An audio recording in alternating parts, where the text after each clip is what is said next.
Welcome to the Wise Dome podcast, a series that is so much more than just a podcast series. This is a movement towards a lifestyle you know you deserve. It's all about the ease of inspiring and sharing your knowledge and experiences online. I'm your host, Nikki, and I have always admired those who share their wisdom, those who have decided to inspire others. Just like my guests, I found my version of inspiring others by sharing my wisdom and created a lifestyle I wanted, and I'm going to share all the secrets for how you can too. On this show, you'll find inspiration, motivation, and advice from experts, as well as valuable tips on how to get started or improve your business. Let's dive into how you can begin and grow your wisdom business. Remember, inspiring others looks different for everyone. How will you inspire?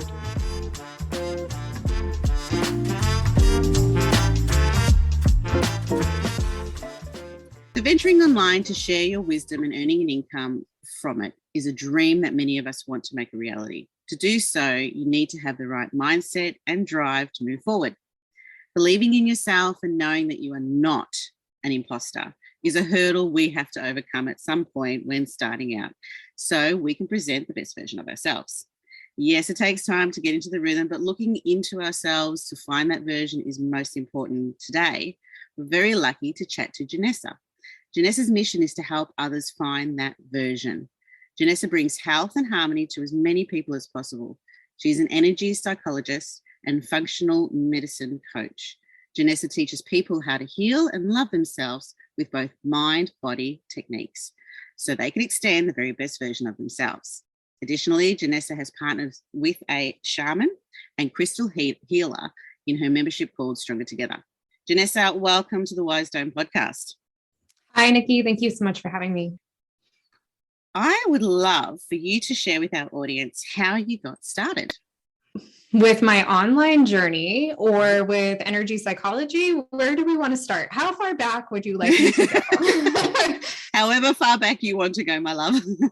Okay, so I'll just briefly talk a little bit about my history. I struggled with a lot of health issues, mentally, emotionally, and physically, and I was really bankrupt across the board. I was burnt out with my job. I emotionally was not super stable to the, liking of how I felt would a successful life would look, picturesque, and as well mentally wore out.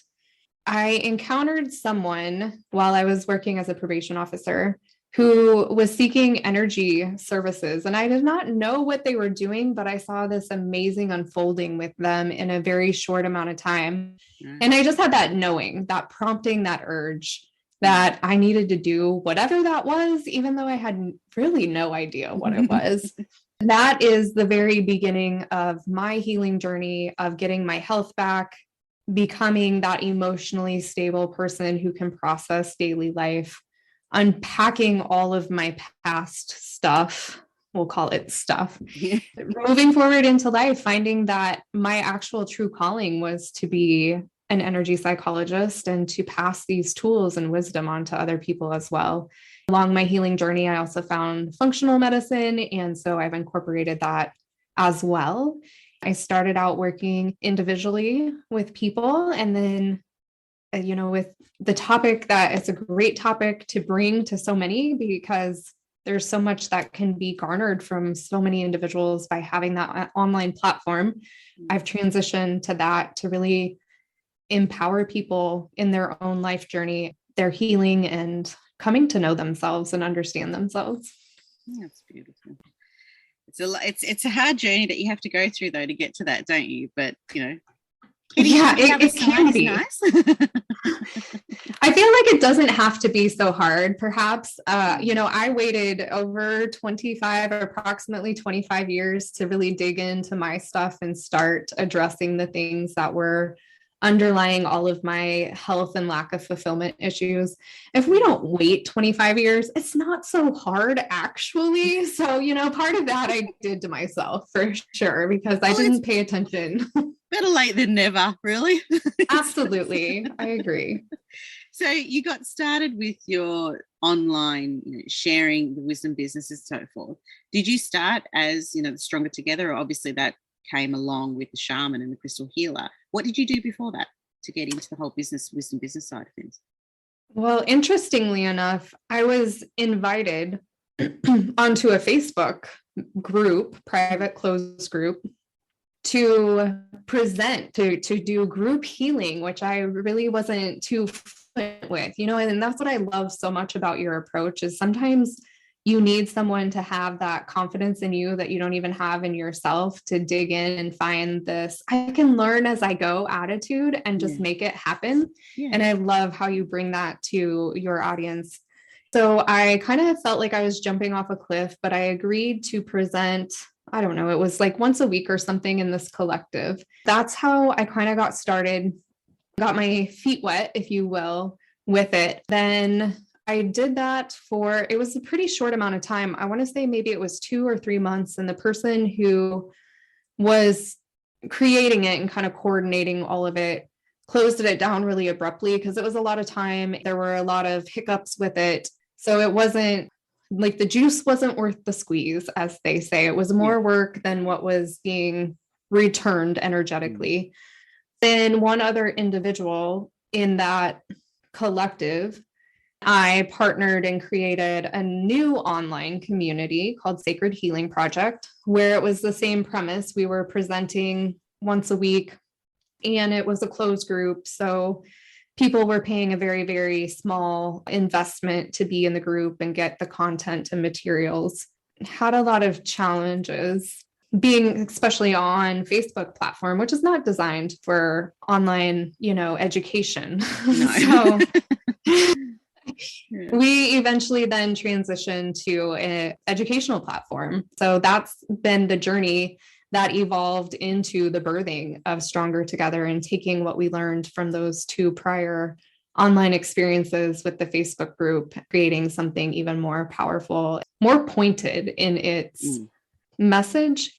I fought the niching for a long time. Like, no, this is so broad. It is. It's very hard. Yeah. But I see now the value in really coming to this place where people know exactly what they're going to get. What is your focus? When it came to your audience, obviously, you started by partnering up with someone that was in that initial group where you just, wet your toes. How did you build your audience then to actually, take them across to your new platform and so forth? Did you actually create a group on the social media platform and then transfer across? How did you transcend, how did you transfer all of that across? Yep, we did. We created the Facebook group, which was the closed group, the Sacred Healing Project that I talked about. Yeah. And then as we transitioned, we created an open group because closed groups, you only are having so many people in there. And since there was a fee, we were kind of stepping on our own hose in some ways because people don't have access to know what you're doing to want to make an investment in it. So yes, we created another group on Facebook. And then of course, emails and email campaigning, TikTok, Instagram as well, using those social media platforms to let people get to know us, learn our personalities, our message, our vibe, be able to discern if that aligns with what they're seeking. Yeah, there's sort of a trust build exercise that we all have to go through, don't we, when we're building up a profile, whether it's ourselves or the business or whatever it is that we're teaching. But organically is obviously the best way to go in that regard. It's just you mentioning there when you created your wisdom business and actually started sharing and doing your, providing information in your membership. And did you do lives or were they recorded sessions? Were they webinars? What were the actual format that you actually delivered your content? Combination. Yep. We have recorded content, mini courses, very specific topic. And then we also do 2 1-hour live sessions each month as well. That really allows people to individualize what they're showing up to work on within themselves, honor their life experience and their life journey, while also being able to reach a broader amount of people than what I could if I was just seeing, one-on-one people. You run out of daylight, you run out of the hours to serve people. And so offering a little bit of both. So people have those tools, the easy daily tools, if you will, for energy hygiene, as I like to call it. We brush our teeth and comb our hair, but we don't always take care of our energy, which is really important. So those types of topics are in the wisdom content. They get the live sessions as well. So if they have questions with any of the courses, or if they're stumbling and struggling through their week or their month or life in general, they can ask those questions and get support and feedback and guidance and healing and hope. Did you have any major lessons that you learned along the way when going through this process of creating your wisdom business? From your audience, Nikki, that's such a loaded question. From your audience, we'll narrow it down. From your audience, did you learn anything particular from them? Yeah, we absolutely did. We learned within the Facebook setting, we had 4 practitioners that were presenting. Sometimes we would coordinate on topics, sometimes we wouldn't, every single week. So there were 4 different sessions or modalities, topics to follow. And I feel like it was overwhelming for people. We went into it with, we want to diversify and we want to offer so much and have value. What we really learned was it was too much. Who can devote 4 evenings per week to an online group for learning, growing, healing, whatever that they're coming to get from it? And then with the topics being different, I'm sure we were scattering them to some extent too, because it was kind of pulling them in different directions all at the same time.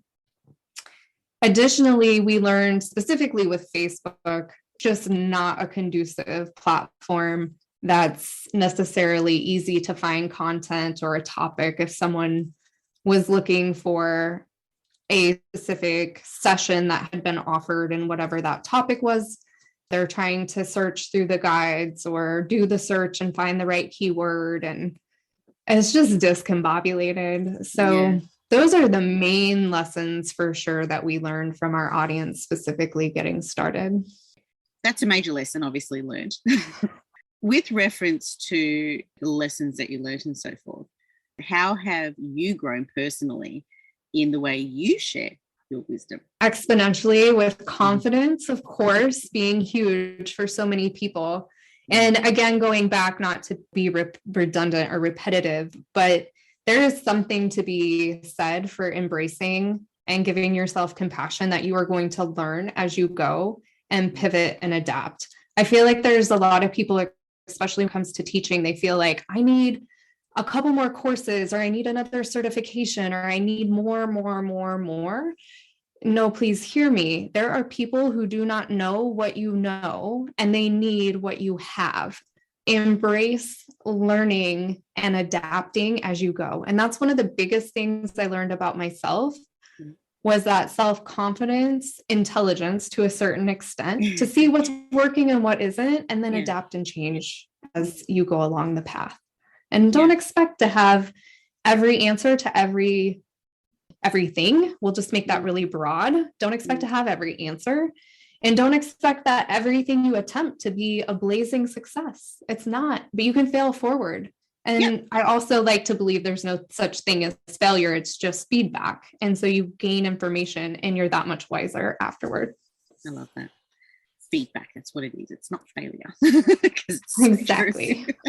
But I always, when I'm talking to people and so forth and coaching, we always go through that review and revise. Keep reviewing, keep revising. You're not meant to know everything, and you will stumble.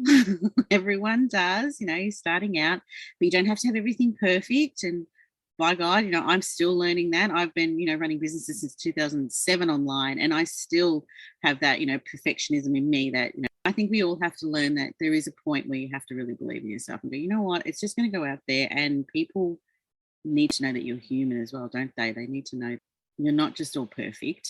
You are human. You have some little faults here and there, but they're not faults. They're just characteristics, aren't they? Characters. They are. That's such a valuable point. And, that hits home for me, because that too is one of the biggest things I learned. I am a personality nut. I follow the Enneagram, and I don't know if you're familiar with it, but No. in my personality structure, just to cut to the chase, perfectionism is a natural part of my, natural programming. It's the way my mind thinks. I discovered that I had this internal drive to be an expert and to do everything perfectly. And humanity, contrary to what Janessa has programming to believe, but humanity wants relatability. And relatability is being real. It's being emotionally open. It's fumbling, recovering, and not being a robot. And that was a huge lesson. So I'm so glad you bring that up, because I feel like I'm not alone in that. Oh, God, no. God, no. So many people that I talk to every time, every conversation we have, that point does come up, that we're not perfect. So, and it always, I think the biggest message that we try to tell people is just take that first step, because you just don't know where it's going to take you. That journey is just, and it's always exciting. Sometimes that step is higher than the length of that leg that can jump over that little hurdle, but you get there. And always ask for support. That's one thing I really wanted to point out today too, because especially with what you're doing, with what you provide, the service you provide to people, and how you inspire people. The fact that when you're starting a business, sometimes people just close up. Put your hand up, get into network, ask questions in groups, but just getting out there and ask for help is always okay as well. There's all those little faults that you think you might have. Yes. And it's not a sign of weakness. Best investment we can make is in ourselves. And I can't count on one hand how many mentors I have had. The value of having a coach or a mentor, or whatever you want to call it, is absolutely profound, because your growth, your knowledge is going to expand. Doing it alone is going to slow your roll for sure. Exactly. What advice can you give, saying that we've just said that, but what advice can you give to anyone who is starting a wisdom sharing business? I feel as though this advice is across the board. Going within, not pointing externally that it isn't working because of this and because of that and because of another reason, and someone else not doing something and dropping their ball.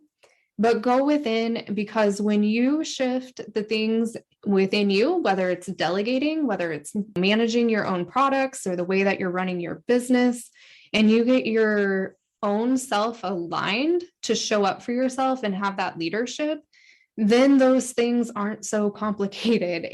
Don't need as much, if we want to call it attention or management, they flow. And it all starts within, instead of looking exterior to place blame. Now, I am not saying by any means to not be objective and assessing your business as you go. That's something very different. I'm talking about when we are feeling very downtrodden and discouraged, we start just blaming everything else versus looking at, well, wait a minute, where exactly am I holding the responsibility? Where am I going wrong? I don't like to use that word, but I think that will resonate with individuals with the thinking that we align with sometimes. What is it in my power to shift and do to get things on track? Very good advice. Thank you. Very good advice. Do you have message that you normally share with people to bring them into your business? My message is all about relationships, stronger together, and creating those relationships with individuals and a deep, meaningful relationship where we truly are stronger with them. We can have connections in our life, and that does not mean that we are stronger because we have that connection. Finding the tools and techniques and knowledge to create those strong connections. And again, going back to what I just said before, it all starts within, because our relationship with ourselves is reflective of the relationships that we have with other individuals. That's my main message with relationships, is stepping into that pilot seat, if you will. Life flies by. Are you careening your flight and plane, or are you letting life happen to you rather than for you?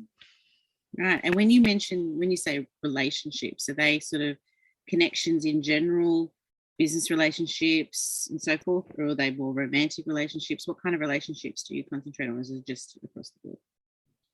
That's a great question. The material is largely, and by material, I really should say marketing. The marketing is largely targeted towards intimate relationships, but the approach that we use that's very unique. Relationship is relationship. Underneath whatever relationship you're struggling with are the same main principles to shift and align and create and connect with these deep, meaningful relationships with yourself and other people.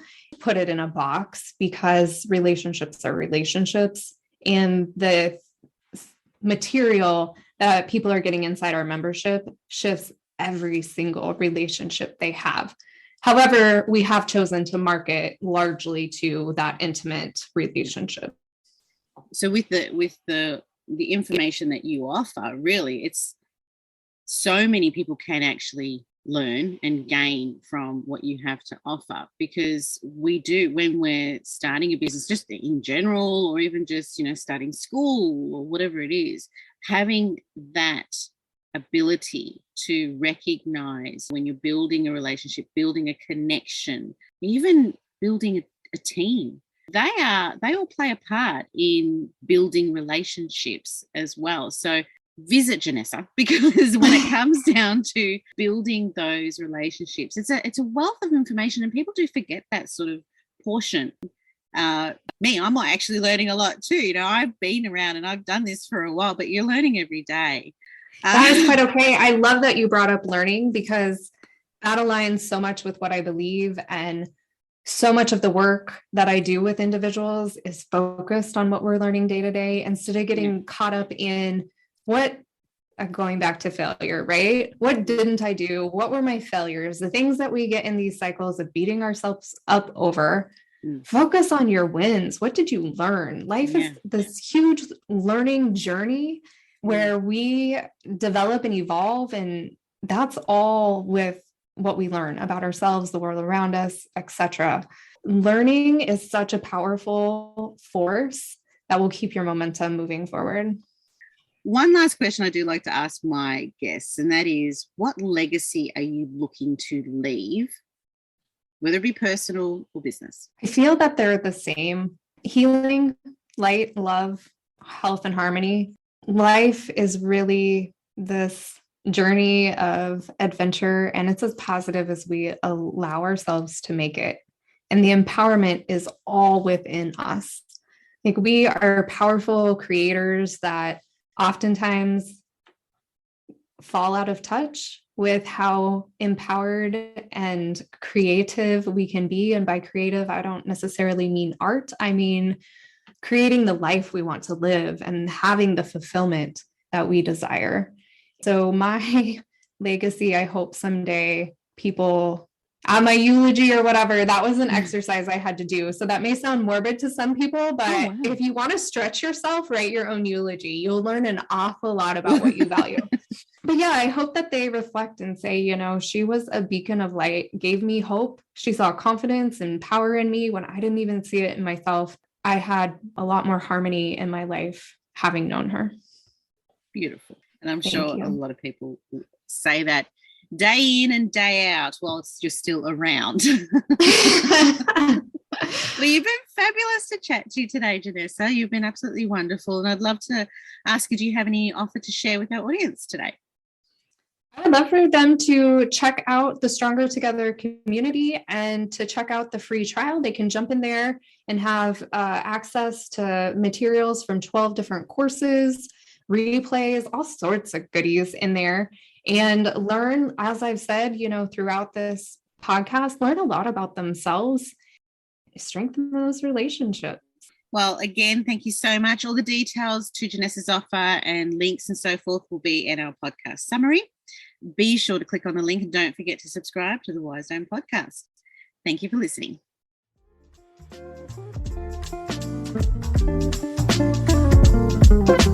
Thanks for listening to the Wise Dome podcast. If you enjoyed and have been inspired by this episode and you'd like to support the podcast, do subscribe and please share it with others. post about us on social media, or leave a rating and review.